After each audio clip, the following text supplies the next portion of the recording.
ৰঙিয়া মহকুমা প্ৰশাসনৰ উদ্যোগত ৭৮ সংখ্যক স্বাধীনতা দিৱস উদযাপন। দেশৰ আন আন প্ৰান্তৰ লগতে ৰঙিয়া মহকুমা প্ৰশাসনৰ উদ্যোগত বৃহস্পতিবাৰে দেশৰ ৭৮ সংখ্যক স্বাধীনতা দিৱস উদযাপন কৰা হয়। তদুপলক্ষে ৰঙিয়া মহকুমাৰ ভাৰপ্ৰাপ্ত মহকুমাধিপতি দেৱাশীষ গোস্বামীয়ে পুৱা ৯ বজাত আনুষ্ঠানিকভাৱে পতাকা উত্তোলন কৰি ভাষণ আগবঢ়ায় আৰু লগতে ৰাষ্ট্ৰীয় গীত পৰিৱেশন কৰা হয়।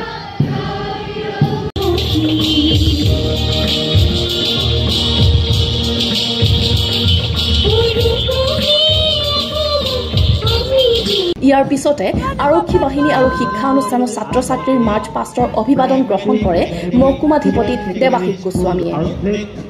দিৱসৰ কাৰ্যসূচীৰ লগত সংগতি ৰাখি বিভিন্ন সাংস্কৃতিক কাৰ্যসূচীও পৰিৱেশন কৰা হয়। বিভিন্ন কাৰ্যসূচীৰ মাজতে বিশেষভাৱে কেইবাগৰাকী বিশিষ্ট ব্যক্তিক সম্বৰ্ধনা জনোৱা হয়।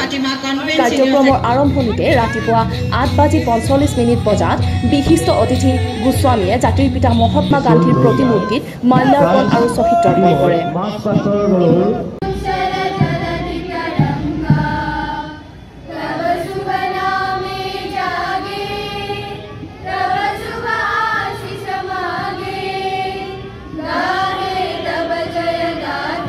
ৰঙিয়াৰ পৰা দিনেশ আগৰৱালাৰ ৰিপৰ্ট, নিউজ এক্সপ্ৰেছ অসম।